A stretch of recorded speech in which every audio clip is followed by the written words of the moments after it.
जो तो उठतो जगाला विश्वगुरु करायला निघतो. तुकोबराय स्वतः सिद्ध झाले. साधना वारकरी संप्रदायाची अशी आहे की अगोदर आपण सिद्ध व्हा. दुसऱ्यांच्या घरावर झेंडे लावणे बस झाले. आपला झेंडा 3.5 हाताचा कधी फडकणार बाबा? कधी इथे ऐसा कर घर आवे राम, कधी हा राम इथे सिद्ध होणार? मी हे याच्यासाठी सांगतेय की उपदेश करण्याचा अधिकार फक्त त्यांना आहे, त्या संताधिकांना जे देव पाहायला गेले आणि ते देवच होऊन ठेले. कळतंय का?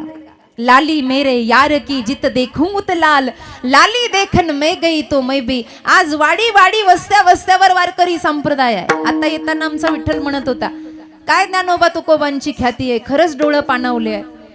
आज हा मराठवाडा आहे महाराज, इथे सगळं आहे. पण आम्ही तेलंगणा सारख्या राज्यामध्ये जातो जिथे लवलेशही नाही, पण तिथे सुद्धा कुठेतरी एखाद्या करण्यावर हरिपाठ चालू असतो. तेव्हा वाटतं काय माझ्या आईचं वैभव आहे. भारताचा कानाकोपरा सुद्धा संप्रदायाने सोडला नाही. काय आहेत महाराज? कोण आहेत ज्ञानोबा? कोण आहेत तुकोबा? आज आम्हा कीर्तनकार गायनाचार्यांची ओळख फक्त त्यांच्यामुळे आहे. एवढं नाव मोठं झालं त्रिलोकामध्ये, पण फक्त नाव मोठं करण्यासाठी त्यांनी साधना केली नाही. ते म्हणायचे, देवा खरं सांगू का, तुझ्या भजनाशिवाय राहूच शकत नाही. तुम्हाला एक अभंग सगळ्यांच्या पाठातला आहे, पण मी सांगते, कदाचित हा अभंग तेव्हा लिहिला असेल केव्हा, जेव्हा पांडुरंगण तुकोबांचं बोलणं चालू असेल. बोलणं चालू असणार, त्यांच्यात ताकद होती. पांडुरंग बोलायचे तुकोबांना, आणि त्यावेळेला असं झालं असेल की पांडुरंग परमात्मा तुकोबरायांना म्हणले असतील, तुका अरे तुझ्यात माझ्यात आता फरक राहिला नाही तर भजन कशाला करतो. त्यावेळेला कदाचित तुकोबराय हे प्रमाण म्हणले असतील, ए देवा तुझं भजन करणार नाही तर माझा देह राहणार नाही. जीवना वेगळी मासोळी तैसा तुका. पाण्याशिवाय मासा राहू शकतो का? राहू शकतो? आडूळचा राहतो का पाण्याशिवाय? ए तुका अरे सोड ना भजन. कसं सोडू बाबा? तुझ्या भजनाशिवाय राहू शकत नाही. एक क्षणही जे भजनाशिवाय राहू शकत नाही, ज्यांच्या भजनाचा समाजावर परिणाम झाला, ज्यांच्या भजनामध्ये आविर्भूत भावानं जग सिद्ध झालं, ते स्वतः सिद्ध झाले, असे तुकोबराय जनसामान्यांना अज्ञानाची स्वीकृती देऊन ज्ञान संपत्तना देण्यासाठी अभंगाचं प्रथम चरण. देह नवे मी हे सरे, उपदेशपर प्रकरणातलं हे पहिलं चरण आहे. अरे बाबा, या मृत्यूलोकामध्ये देह मिळाला, हा पिंजरा मिळाला 3.5 हाताचा, पण हा माझा, हा माझा, हा माझा म्हणून आयुष्यभर आपण अहमदंड करतो आणि सगळं काही याच्यासाठीच खर्ची घालतो. खरं तर देह हा फक्त भजनासाठी मिळाला, किंवा पावला हा देह काकत आली न्याये. अनायासे हाती लागलेला हा नरदेह आहे. पावले नरदेह निधान. आणि मग या नरदेहामध्ये आल्यानंतर त्याचा सदुपयोग करून घ्यायचा.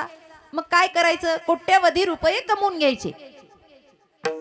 कशा खुश झाल्या, लयच पिवळ्या साड्या घातल्या. आज काय होतं का? अच्छा अच्छा, हा ठीक आहे असू दे. मी काय म्हणते कळतं ना? देह मिळाला मग एकदाच करून घ्या. चार्वाकासारखं, यावत जीवम सुखद जीवेत ऋणम कृत्वा घृतम पिबेत भस्मीभूतस्य देहस्य पुनरागमन कुतः. आयुष करून घ्या, कमवून घ्या, खाऊन घ्या. लोक म्हणतात पुन्हा नरदेह आहे का? पण असं कुणी म्हणत नाही. बसल्या बसल्या भजन करा. वेळ वाया चाललाय. किती वेळ वाया चाललाय या देहाला सजवण्यामध्ये. संत कबीरांनी सुद्धा अभंग लिहिले आहेत, आणि कबीर महाराजांचा प्रसिद्ध अभंग आहे जो या फक्त देहावर आहे. इस तने धन की कोने बढ़ाई, देखत नैनों में मट्टी मिलाई. इस तन धन की कोने बढ़ाई,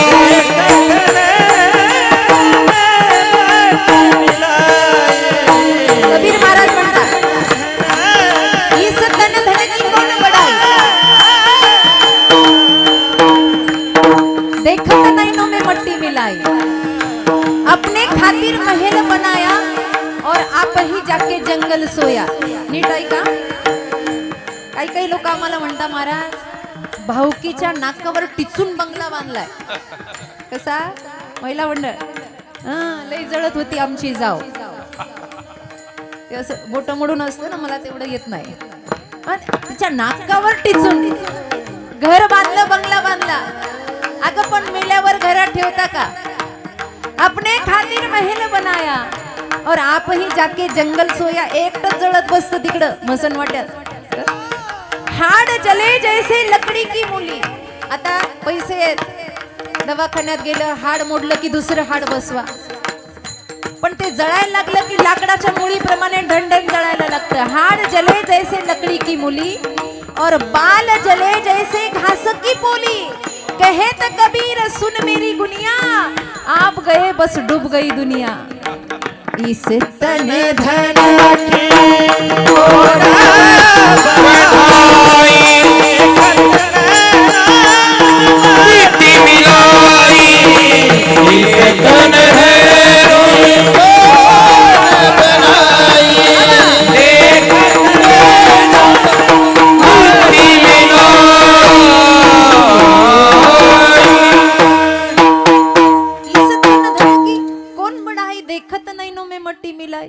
काय एवढं या शरीरामध्ये?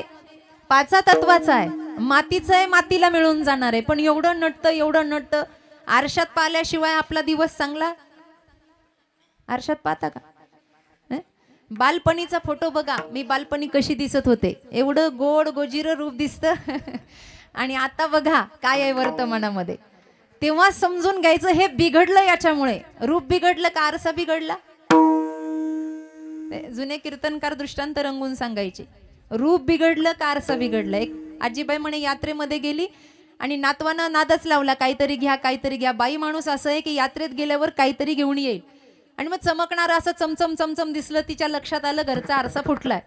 आणि मग ती गेली आणि त्या आरशावाल्याला तिनं विचारलं, भाऊ हा आरसा कितीचा? त्यानं सांगितलं आजीबाई 50 रुपयाचा. आजीबाईनं आरसा हातामध्ये घेतला आणि पाहिलं, तोंड वाकडं तिकडं केलं. म्हणली मेल्या 50 रुपये घेतो, लुबाडतो, धड तोंड दिसना याच्यात.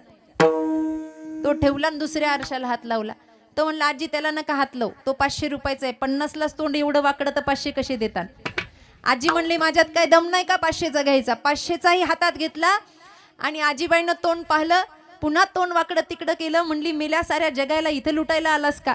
तर म्हणला काय झालं? अगं म्हणे माझ्या वयात माझ्या काळात 2 रुपयाला आरसा भेटायचा, पण मी कशी दिसायची? माधुरी दीक्षित. तेव्हा ही तरुण होती बाबा. आता 5000चा आरसा आणला तरी चेहरा चांगला दिसणार आहे का? वेळ निघून गेला, निघून. कहे तो कबीर सुन मेरी गुनिया, आप गए बस डूब गई दुनिया. एकदा फोटोला हार लागला, विषय संपला. जोपर्यंत या मृत्यू लोकात आपला श्वास चालतोय ना, ज्ञान देव मौन जप माळ अंतरी. बस झाला आता देह सजवणं, बस झालं आता ह्या देहासाठी जमवणं.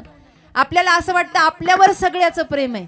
आजोबा मरून पडले एका घरामध्ये, आजोबा मरून पडले एका घरात. आता बाया सरळ बसल्या, त्यांना वाटलं ॲडव्हर्टाईजच कोण होईना अजून.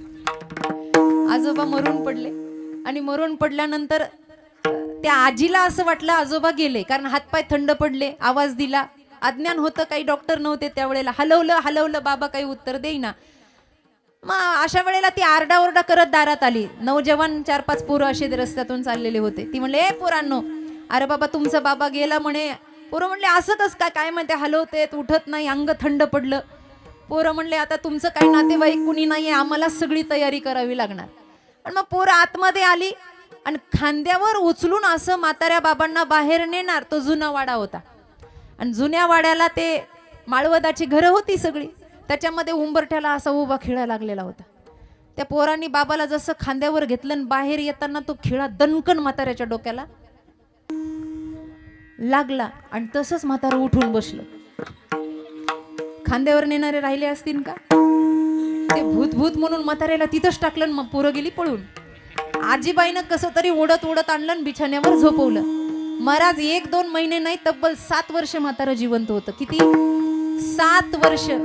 7 वर्षानं म्हातारं खरंच मेलं.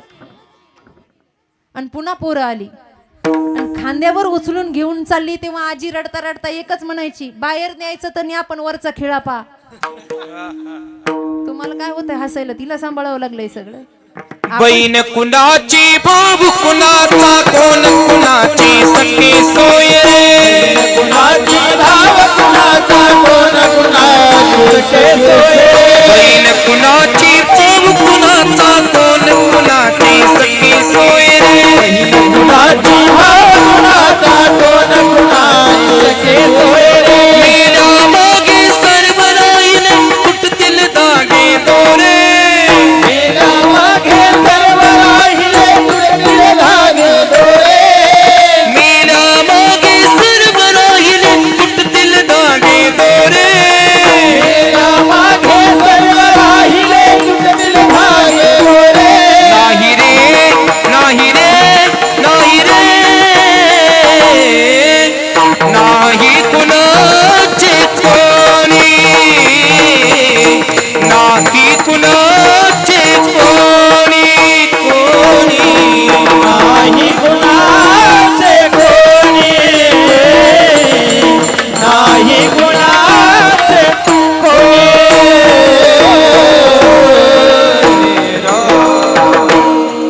नाही कुणाचे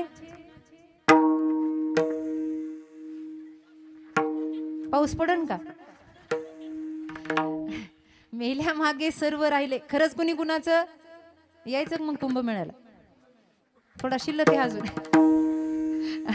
तिथं जाऊन काय काय फोन करता, महाराज कुंभमेळा चालू आहे, तुम्ही तिकडे काय करता? आम्ही म्हणत असतो अरे बाबा आमचे स्वामीजी गेले तिकडेही कुंभमेळा आणि आमच्यासाठी इकडेही कुंभमेळा आहे. काय कुंभमेळा घेऊन बसला? तिथे जाऊन मनशुद्धी झाली तर कुंभमेळा सिद्ध आहे, नाही तर काय उपयोग? अंग धुवायसाठी गेलायत काय? सांगू का? हे म्हणणं सोपं आहे पण आता विषय आलाच आहे. महाराज पण बसले आहेत. सांगतेस तिकडेही कुंभमेळा आणि इकडेही कुंभमेळा. आवडलं तर मनाच्या कुपीत घेऊन जा. जरा सरळ बसा, सरळ बसा जरा. माई बाप विनंती, सरळ बसा. महत्वाचं सांगतेय. तिकडेही कुंभमेळा आणि इकडेही कुंभमेळा. फक्त 4-5 फरक सांगते तुम्हाला. तिकडे त्रिवेणी संगम आहे, इकडेही त्रिवेणी संगम आहे. तिकडे आहे गंगा यमुना सरस्वती. आहे ना? सरस्वती बसली का? गंगा यमुना सरस्वती. तिकडे त्रिवेणीचा संगम आहे. पहिला फरक, तिकडे त्रिवेणीचा संगम, तिकडे गंगा यमुना सरस्वती. आपल्याकडे भक्ती ज्ञान वैराग्य त्रिवेणीचा संगम. पहिला फरक. दुसरा फरक, तिकडच्या संगमामध्ये फक्त पाणी आहे, तिकडच्या संगमामध्ये फक्त पाणी आहे आणि आपल्या इकडच्या संगमामध्ये सिद्ध तुकोबाची वाणी आहे. तिसरा फरक, तिकडे जायला पैसे लागतात. आमचे वैभव महाराज त्यांचे मामाश्री हे सगळे म्हणले का कीर्तनाला येताना तिकीट काढा म्हणून? म्हणले का? नाही म्हणले. पंक्तीवाल्याने पंक्ती घेतली, आयोजकांनी आयोजन केलं. तिकीट नाही, बिना पैशाचं ऐकायला भेटतंय. तिकडे पैसे लागतात, इकडे पैसे नाही. चौथा फरक, तिकडे जाताना शरीर स्वास्थ्य चांगलं लागतं, इथे लागतं का? कुठेही बसा, काळ वेळ नाही, काही नाही, बसा, ऐका, कीर्तन करा, भजन करा. आणि पाचवा महत्वाचा फरक, एवढा सगळा आटापिटा करून तिथे संगमावर गेला आणि धक्काबुक्की झाली तर डुबून मरण्याची शक्यता आहे, पण इकडे जर डुबलात तर तरुण जाणं निश्चित आहे. हा सगळ्यात मोठा फरक. इकडे डुबणं आणि तरणं आहे बाबा. म्हणून आपल्या वाट्याला हा कुंभमेळा आला ना, आपण माझं माझं करत बसलो. कीर्तन ऐकल्यापुरतं लोक म्हणतात महाराज खरंच ना तुमच्याकडं पाहिलं की काही नाही हो, माणसाच्या जीवनात काय तथ्य आहे, पण सोडीत कुणीच नाही. सोडलं का? तुकोबाराय म्हणले जिजे चल ना, मी वैकुंठाला निघालो. ते म्हणले जा, तुम्हाला काय आयुष्यभर टाळ कुठला, म्हशी कोण सांभाळणार? असं आहे बाबा. सुटा याचा करीतो उपाय, जो जो पाय गोविले. हे देह तादात्म्य सुटणं इतकं सोपं नाही. याला आपण अशी मिठी मारली आहे आणि याला असं आपलं कवळलंय की याच्यातून आपलं मन निघेना. अरे जशी एखाद्या तीर्थक्षेत्राला गेल्यावर एखादी धर्मशाळा भाड्यानं घ्यावी, किरायानं घ्यावी, तसा काहीतरी कर्म आणि भजनानंदाचा आनंद घेण्यासाठी हे घर आपल्याला भाड्यानं मिळालं. ऐका, मनमुनी लाहो करा, घाई करा, तातडी करा, गजर करा. कधी करा? सकाळी उठल्यापासून करा, झोपेपर्यंत करा, जागृत अवस्थेमध्ये करा. आणि इतका करा की आपण झोपल्यावर सुद्धा अर्जुनाचा रोम रोम जसा कृष्ण कृष्ण म्हणत होता ना, तसं आपला रोम रोम सुद्धा कृष्ण कृष्ण राम राम म्हणून लाहो करा. काळ सारा चिंतन. अरे जीवनात येणाऱ्या प्रत्येक वेळेचा, प्रत्येक क्षणाचा, प्रत्येक मिनिटाचा सोनं केलं पाहिजे. नामसप्ताह त्याच्यासाठीच आहे. नामसप्ताह कशासाठी? आपल्या नामसप्ताहाचं नाव काय? अखंड. असं आहे का? अर्ध्यात अखंड हरिनाम सप्ताह असं नाही, अखंड आहे. कुठेही खंड पडू नये. या 3.5 हाताच्या देहामध्ये आपला कुठेही खंड पडू नये. देवे दिला देह भजना गोमटा. हे भजन करत असताना खंड पडायचा नाही. यासाठी कीर्तन आहेत, यासाठी प्रवचन आहे. कीर्तनात बसल्यावर सुद्धा खंड पडू नये. कीर्तन चांग, कीर्तन चांग होय अंग.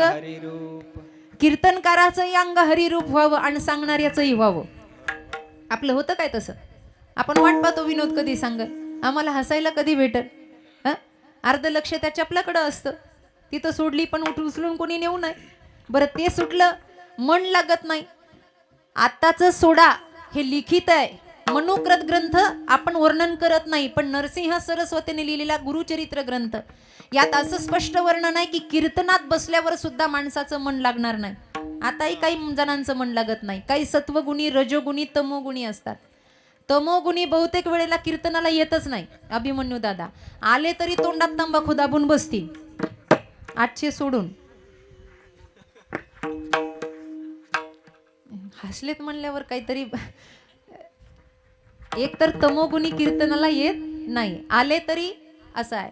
रजोगुणी येतात पण चुका काढतात, सत्वगुणी बसतात आणि नितध्यासन करतात. आम्ही जे ऐकलं, जसं रवंत म्हणतात, पशुपक्ष्यांनी तो चारा खाल्ल्यावर ते एका जागेवर बसून रवंत करतात ना, तसं श्रोत्रिय ब्रह्मनिष्ठांचं चिंतन ऐकलं, काही आत्मज्ञानाचं चिंतन ऐकलं की ते एकट्यात बसून त्याचं रवंत करायचं असतं. कारण का, हा देह जो सार्थकी लावायचा आहे तो पुन्हा नाही. देहाच्या आसक्तीमध्ये सारं जीवन चाललं बाबा, सारं जीवन चाललं. कीर्तन ऐकले तरी आमचा मोह सुटेना. एक साधा प्रश्न सगळ्यांना विचारते. मी आता कीर्तन झाल्यानंतर माझी पिशवी उघडली आणि तुम्हाला 2 मूर्त्या मला दाखवायच्या आहेत. एक रामाची आहे आणि एक रावणाची आहे. नीट ऐका. एक रामाची आहे आणि एक रावणाची आहे. तुम्ही कोणत्या मूर्तीला हात लावता?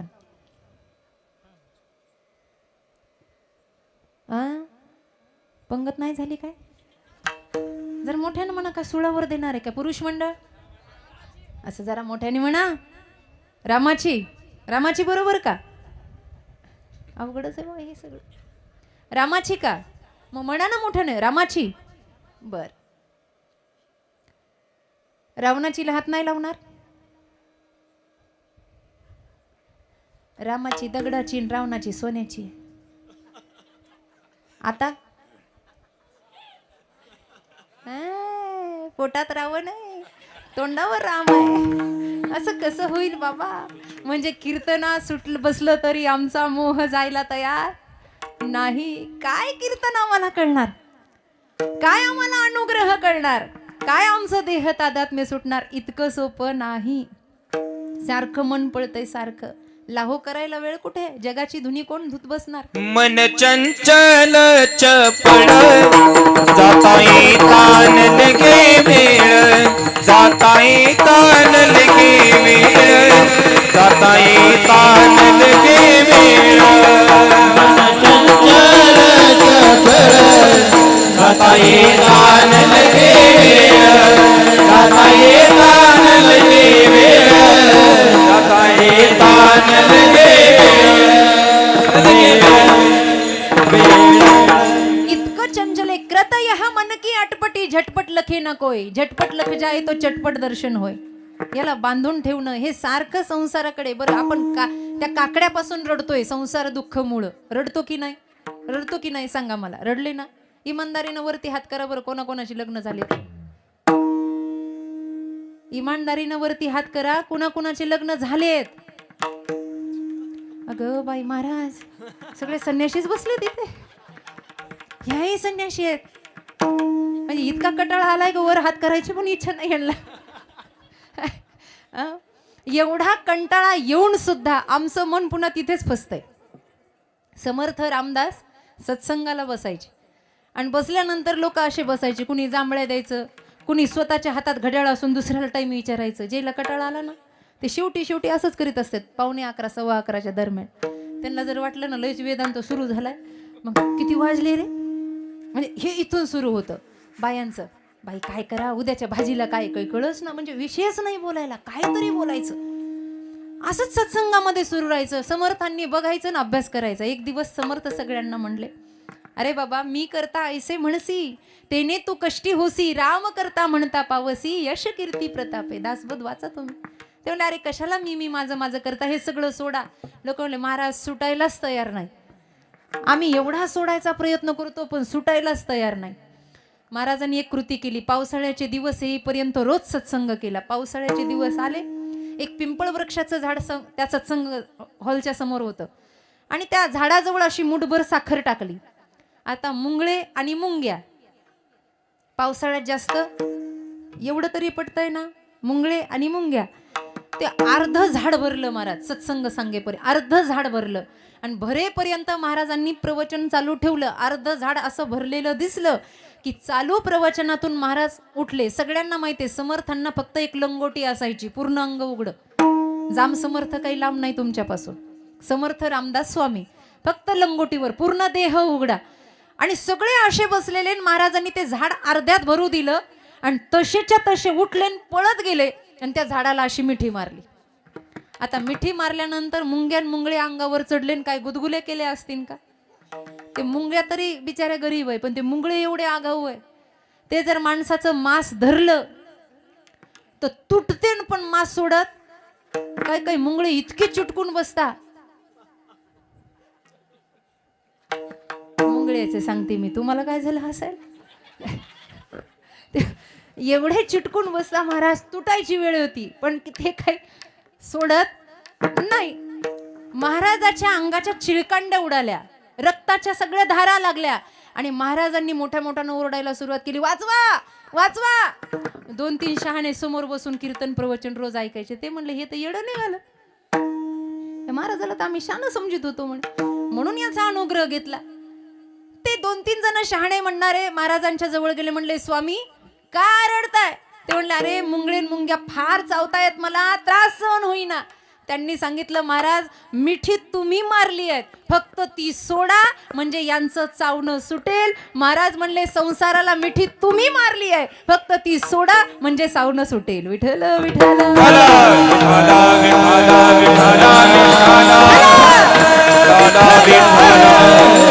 ही मिठी सुटावी, हा मोह दूर व्हावा म्हणून लाहो करा.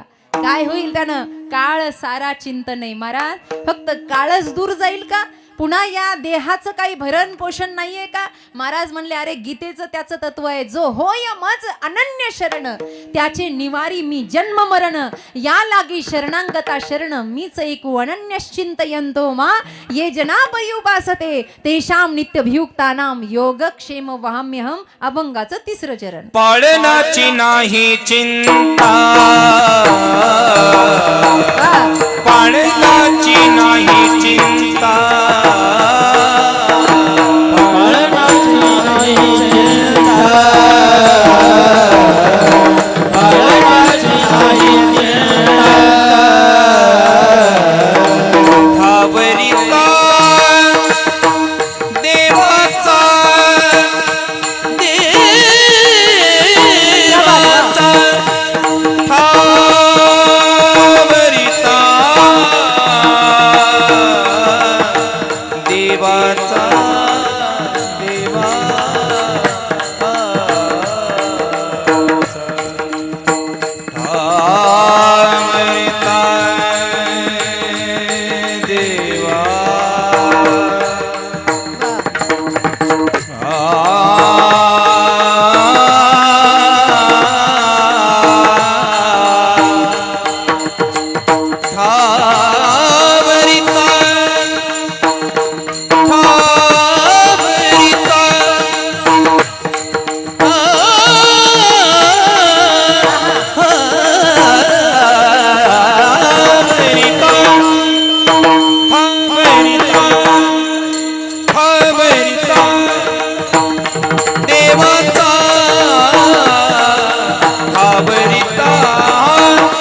तुम्ही काही धक्का लागू दिला नाही अंगाला. भजन केलं का मनमुनीला हो करा, काय होईल देव सांभाळेल ना बाबा सगळं. त्याचं तत्व आहे.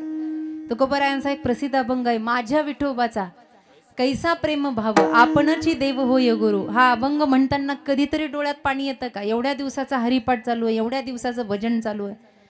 हा अभंग सिद्ध तेव्हा होईल ना जेव्हा देवानं आपल्यावर केलेली कृपा आठवेल. जन्म झाल्यापासून आतापर्यंत इथे बसलेल्या माई बापांवर कुणावर कधी ना कधीतरी विठ्ठलाची कृपा झाली असेल का नाही? तुम्ही उगाच कीर्तनाला आलात का? आज मी इथे व्यास मंचावर उभी आहे, महाराज बसलेले आहेत, माझी भावंड गातायत, ही दोघं वाजवतायत, काहीतरी कृपा आहे की नाही याचा आठव कधीतरी झाला पाहिजे. भांडायला देवाला आपण तयार होतो. तुकोबराय म्हणतात कधी जरी त्याच्या जवळ बसा. हा अभंग म्हणताना 100% डोळ्यात पाणी आलं पाहिजे. ए देवा माझ्या विठोबाचा, ए देवा काही नव्हतं माझ्याकडे, देवा तुला कधीतरी म्हणलो असेल, देवा काय रे माझे हे हाल, जगाला एवढं दिलं माझी फाटकी जोळी, ए देवा माझ्या विठोबाचा कैसा प्रेम भाव आपणची देव होय गुरु. पडिये देह भाव पूर्वी वासना अंती ते आपणा. माझं म्हणताना काहीतरी झालं पाहिजे, काहीतरी अनुग्रहित झालं पाहिजे ना बाबा. आणि त्याला एकदा माझं म्हटलं की तो आपला सगळा योगक्षेम चालवतो. तुका म्हणे घालू तयावरी वाहू हा संसार.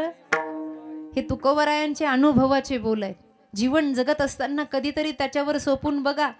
बैलगाडी खाली चालणाऱ्या कुत्र्याला असं वाटतं मी चाललं नाही तर गाडीच बंद होईल. जुन्या लोकांना माहिती आहे. आणि मग ते कुत्रं चालतं वरून गाडी चालते. खरंच कुत्र्यामुळं गाडी चालते का ती? मग का मीपणाचा डिंगोरा. लोक म्हणता महाराज मी जर गेलो तर घर परिवाराचं कसं होईल. आम्ही म्हणत असतो तू मर, तो 10व्याला सप्ता करू आम्ही, तू मरून दब. अरे इथे कुणाचं कुणा वाचून. चालणारं कुत्रं हाड सापडतं म्हणून हाड तोंडामध्ये घेतं आणि चावता चावता त्याच्याच हिरड्यातून जसं रक्त निघतं, पण ते आनंदी होतं की मी चावून चावून या हाडातून रक्त काढलं. वेड्या ते रक्त तुझंच आहे. तसं इथे राबून राबून राबून जीवन बर्बाद झालं, पण आपलं किती बर्बाद झालं हे सुद्धा कळेना. क्षणभर सुखासाठी सगळं वाया घातलं. काय आहे महाराज, क्षणक्षण हाची करावा विचार, तरावा या पार भव सिंधू. पुन्हा हातातून गेलं की सुटलं की नाही.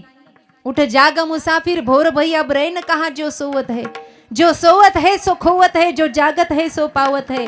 उठ नींद से अखियां खोल जरा और अपने प्रभु से ध्यान लगा, यह प्रीत करण की रीत नहीं, प्रभु जागत है तू सोवत है.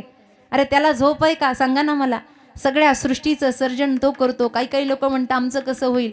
अरे चिंता कशाला करता, त्याच्यावर सोपवा. जेव्हा दात नव्हते तेव्हा आईच्या स्तनात दूध त्यानंच दिलं ना. आता दात आहे तर तो खायला देणार नाही का? पण आपला त्याच्यावर विश्वास बसेल तेव्हा. गीता सांगते श्रद्धावान लभते ज्ञानम तत्पर संयतेंद्रिय. त्या कौरवांच्या विरोधात जाऊन पांडवांना सांभाळलं. स्वतःसाठी सोन्याची द्वारका अश्विनी कुमाराच्या मदतीनं तयार केली. सगळ्यांचं स्वप्न असतं अन्न वस्त्र निवारा. देवालाही काय राहावंसं वाटलं नसेल का? पण देव त्या घरामध्ये किती काळ राहिले हे माऊलींचा हरिपाठच आपल्याला सांगेल. ज्ञानदेव म्हणे व्यासांची या द्वारकेचा राणा कशासाठी पांडवांच्या घरी राहिला. काही काही लोक म्हणतात आत्याची मुलं होती. जर तिथे सगळे सोयरे होते तर दानव कुळातला प्रल्हाद कोणता नातेवाईक होता. अरे ऊंच नीच काही नेनो भगवंत तिष्ठे भाव भक्ती देखून या. फक्त त्याच्यावर श्रद्धा ठेवा. चोखोबांवर एवढे संकट आले, चोखोबांनी चिंता केली नाही. चोखोबाची बहीण झाला सरंगधर, वहिनी उघडा दार हाका मारी. महाराज सेना महाराजांना दर्शन दिलं, नावी बनले स्वतः. नरहरी महाराजांना दर्शन दिलं, संतांवर कृपा केली. ते संत याच महाराष्ट्रातले आहेत. जर त्यांच्यावर एवढी कृपा होते, कधीतरी विचार करा आपल्यावर का होत नाही. का होत नाही? आपण कुठेतरी आपल्या मनात वाकडेपणा आहे. माऊलींची एक प्रसिद्ध ओवी आहे, झडझडोनी वाहिला निग ये भक्तीचे वाटे लाग, जेवी पावसी अव्यंग निजधाम माझे. कुठे भक्तीचं अव्यंग? आपल्याला अजून भक्ती सापडलेली नाही. ज्याला आपण भक्ती म्हणतो ते फक्त ढोंग भक्ती नाही. कारण खरी भक्ती जर साध्य झाली तर मन संसारात लागतच नाही. तुकोबरायांचं मन खाण्यापिण्यामध्ये होतं का? जया परमार्थाची चाड त्यांनी सांडावे लिगाड. काय खातो आम्ही कासया सांगते. बाई आली एक ठकवायला, तुकोबराय म्हणले जाई ओ माये न करी सायास, आम्ही विष्णुदास तैसे नोय. ना काम बाधित करतो ना क्रोध बाधित करतो ना मनाची आसक्ती. हे सगळं भावाव त्या देवावर लोटून दिला. आणि देवा तू आता आम्हाला सांभाळ. आणि देवाने सांभाळलं. एक शेवटचा प्रसंग सांगायचा आहे महाभारतातला. एक शेवटचा प्रसंग आहे. कौरव पांडवांना सम्मिलित करण्यासाठी भगवंतांनी खूप प्रयत्न केला, झाले नाही. दुर्योधन म्हणायचा सुईच्या टोकावर बसेल एवढी जागा सुद्धा मी बिना युद्धाची देणार नाही.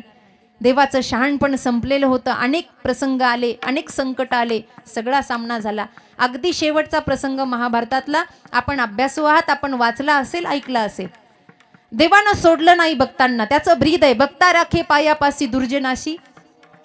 त्यानं ते सिद्ध केलं. गंमत अशी झाली, सगळ्या कौरवांचा नाश झाला आणि आता हस्तिनापूरचं राज्य पांडवांच्या हातामध्ये येणार आणि प्रातः समयाला राज्याभिषेक होणार. कुणीतरी येऊन बातमी सांगितली, तो आंधळा माऊली, त्याला रागे भरतात, आंधळा मोहे नाशीला, म्हातारा मोहे नासीला. तो आतूनही आंधळा होता आणि बाहेरूनही आंधळा होता. आता शेवट आलं तरी त्याला कळेना. झालं काय? गंमत अशी झाली, विदुरजी आले, सगळे लोक जमले आणि त्यांना सांगितलं, अहो आता म्हणले धर्मराजा गादीवर बसायचा आहे. वा वा म्हणले, मला आनंद आहे. डोळ्याला पट्टी बांधून गांधारी त्या ठिकाणी आली, तिलाही आनंद झाला. पण हा जो म्हणत होता मला आनंद झाला, याला खरा आनंद नव्हता. तो म्हणला असं आहे, सगळं आनंदाचं आहे, फक्त एक इच्छा राहिली आहे. आता पांडवांच्या बाजूनं विचार करणारे लोक म्हणले, जाऊ द्या, सगळं संपलंय बिचाऱ्याचं, मागून मागून काय मागणार आहे? एखादं घर मागेल, खायला अन्न मागेल, आधार मागेल. धृतराष्ट्राने काय मागितलं असेल? सगळ्यांना सांगितलं, काही नाही, मला कुणालाच भेटायचं नाही, पण मला फक्त एकदा भीमाला मिठी मारायची आहे. काही करा, पण भीमाला माझ्या समोर हजर करा. आता भीम असे होते महाराज, बलाढ्य.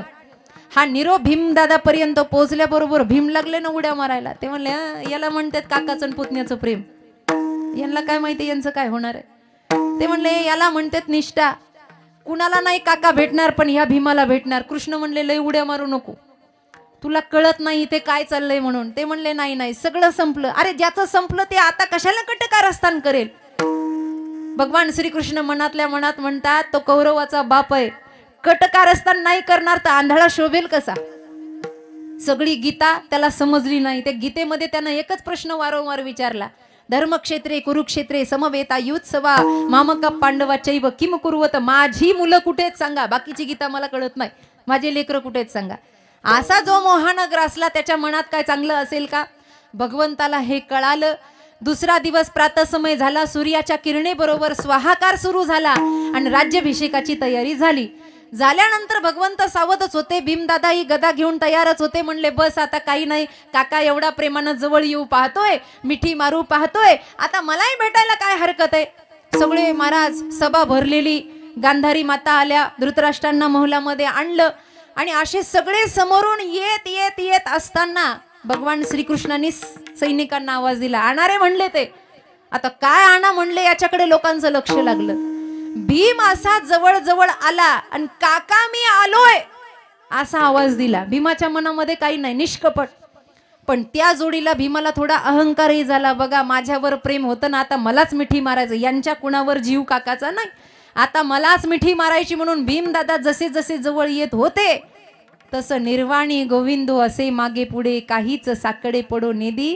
या अर्थाने भगवंत म्हणले, भीमा मागे हो. अरे म्हणले, कृष्णा देवा मला भेटू दे, म्हाताऱ्याला पश्चाताप झालाय. अरे असं काय करतो, किती वेळेला आमच्या मध्ये येणार आहेस तू, कशाला आता येतो, आमचं आम्ही पाहून घेतो ना बाबा. चांगले दिवस आले की लोक मध्यस्थीलाच विसरून जातात, जे ना आपलं जमिलेलं असतं. आता कशाला म्हणले, तू तुझं घर, तुला काय बायका पोरं नाही का, झालं म्हणले तुझ्या घरी, आता काका भेटतोय तर कशाला मध्ये थिणगी लावायला आला. देव म्हणला, बघा ज्याचं करावं बोलते म्हणतं आपलंच खत. भीमाला असं लोटलं आणि सैनिकानं भीमासारखा दिसणारा लोखंडाचा पुतळा असा जसा म्हाताऱ्याच्या समोर मांडला आणि भीम म्हणून धृतराष्ट्रानं जशी मिठी मारली तशी त्याचं पाणीच झालं आणि मग भीम चक्कर येऊन पडला. म्हणला, आपली तर वाफच झाली असती, आपली तर वाफच झाली असती. हा देव का कुणास ठाऊक आमच्या मूळ स्थानावर आहे. हा वारंवार आम्हाला वाचवतो आणि स्वतःचं देव पण पणाला लावतो. अभंगाचं शेवटचं चरण. तुका म्हणे जीवासाठी, हे तुका